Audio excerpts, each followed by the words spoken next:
in the morning in this event. So when she goes up to the podium, there will be some curious faces in the crowd to say, I didn't see her at all. How did she get the gold medal?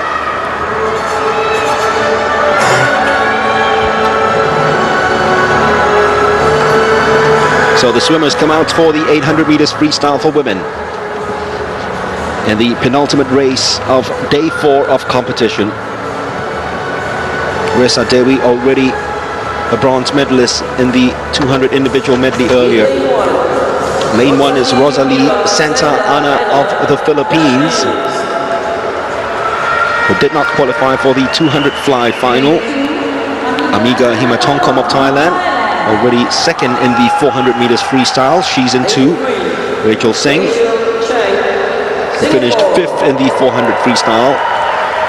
And then Natthanan Junkrajang, who was second in this event in 2011. There hasn't been a Thai winner since 2003, when Pailin Takachitananan won the gold medal. Ching Hwee, who was 7th in the 400 freestyle, is in 5. Reza Dewi in 6 of Indonesia. The Indonesian record holder, Raina Saumi of Indonesia, is in 7.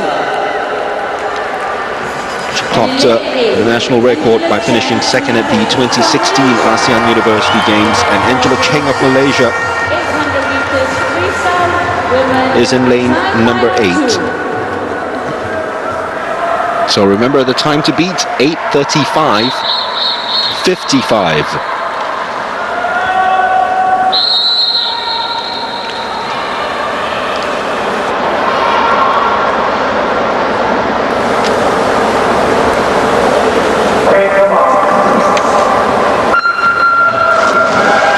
So remember the lane assignments again. Rosalie Santa Ana of the Philippines in lane number 1. She was 6th in this event in 2015. No Filipinas have ever medaled in this event in the SEA Games. And she's got Nicole Oliver's morning time of 8:59.67 to beat. Lane 2, Ammiga Himathongkom of Thailand. 3rd at the ASEAN University Games, 3rd at the Singapore Nationals, and 2nd at the Malaysian Open. Lane 3, Rachel Singh of Singapore, who haven't won a gold medal since Lynette won it in 2009.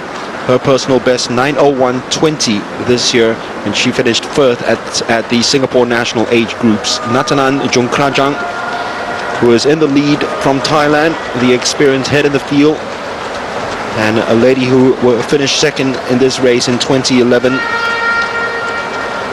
She was silver at the last 3 editions as well. She's in lane 4. Ching Hwee of Singapore in 5. She won the Singapore Nationals with a personal best of 8:53.13, which was the fastest this year till Tian Vien posted this morning's time. Reza Dewi of Indonesia in 6, 8:56.53, her personal best at the Singapore Nationals, and finishing 2nd to Ching Hwee of Singapore.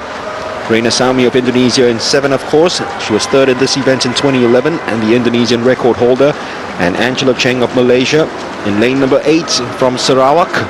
I don't know what's in the water in Sarawak, Gerald, but they do produce very, very good swimmers, from Daniel Bago and then Wilson Sim, of course. And then this lady, I mean, she's not in the same league, don't get me wrong, but still, they do produce very good swimmers from that region. They do, yeah, definitely.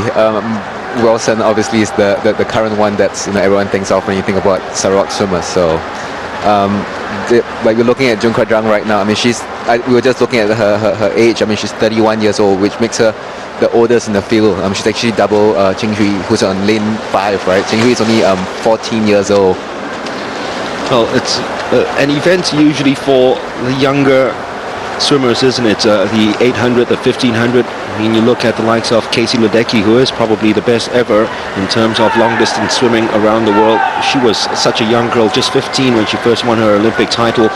And the older you get, the shorter the distances usually. Yes, usually that's the case. I mean, I guess after a while, you get tired of, you know, training, doing the long distance. It's not just the race itself, but the training. I mean, to train for 1,005 for an 800-meter race, it's not easy. I mean, and when you look over the pool, especially, like, you know, I used to swim distance, and, you know, I always wanted to join the sprinters where they'll be messing around in the 15-meter pool doing sprints, whereas, you know, training for the distance, you're going like 10 times 400 and much longer, much more boring sets.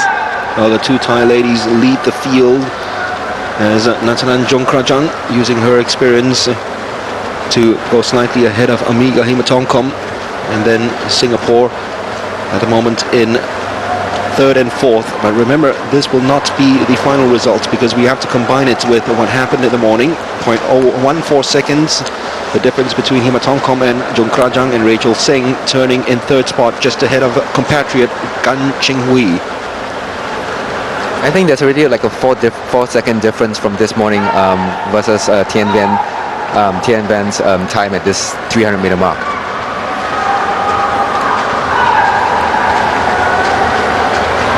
Natthanan Junkrajang has stated that this will be her final SEA Games in terms of indoor swimming, but she might be interested in the open water swimming if it happens in Manila, as it did here in Malaysia.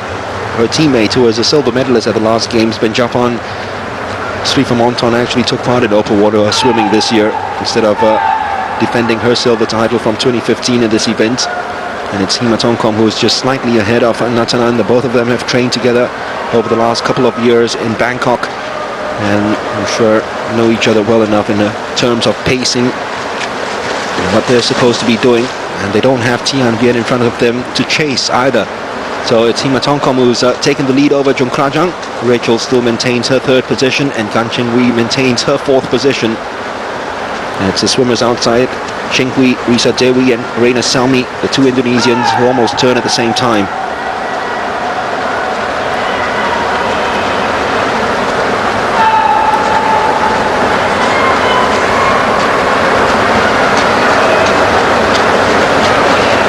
Junkrajang going at around about 85 strokes per minute.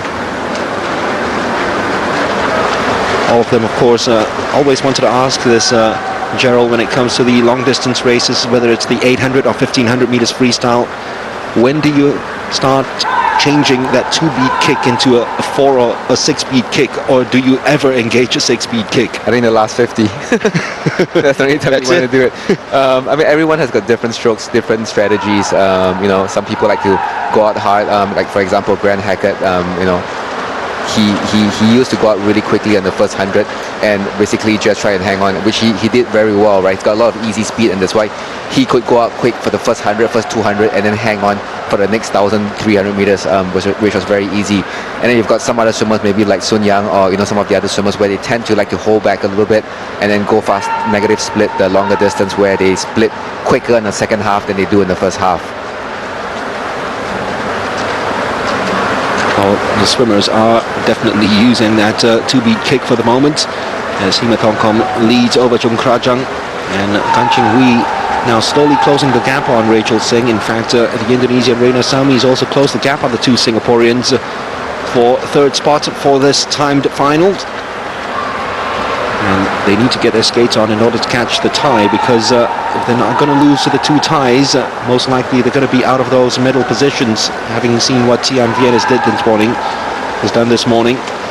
Himathongkom, already silver medalist in the 400 meters freestyle at these games, to Nguyen Tian Vien turns in first place and looks hot favorite to win that silver medal ahead of Junkrajang. And here comes the swimmers turning together almost at the same time. Rachel just slightly ahead of Raina and Ching Hwee.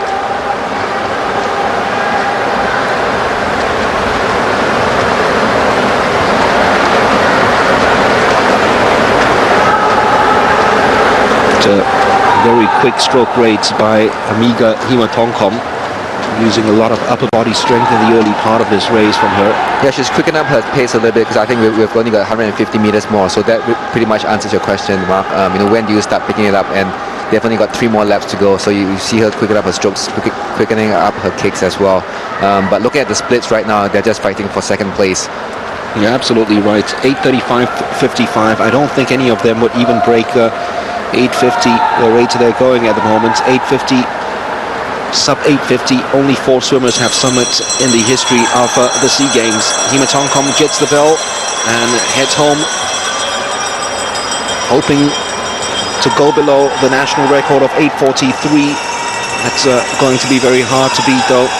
as Natthanan Junkrajang tries to make it a 2-3 finish for Thailand, because Nguyen Thian Vien is definitely going to keep her crown that she won in 2015 rather easily, and she didn't even have to swim in the evening race for that. Singapore currently in 3rd and 4th in this race, and 4th and 5th in the time final, because they're most likely going to catch Nicole Oliver's 8:59.67, both Ching, Hwee and Rachel. Himathongkom at 8:25 has got 10 seconds to finish this race now if she's going to win the gold medal, and I don't think she's going to do it. But it might be a time below 8:40. No, I don't think so. The national record might be there for her. 8:43. No, that's off as well, but it will be second place in the overall rankings, and just the 5th swimmer in the history of the SEA Games to swim below 8:50. Ammiga Himathongkom of Thailand finishing second again in the 800 meters freestyle. Singapore girls almost touching together side by side, Rachel and Ching Hwee. It's Ching Hwee who touches it just ahead of Rachel. And we'll have a look at the final results and the overall standings at the end. But I can tell you that Thailand have definitely won silver and bronze, with Ammiga Himathongkom finishing first in this race, but the time 8:45.44 is 10.11 seconds behind Nguyen Thian Vien's morning time. Natthanan Junkrajang picks up another SEA Games medal. That's her 21st individual medal at the Games, and another bronze to go with her bronze medal win in the 400 freestyle.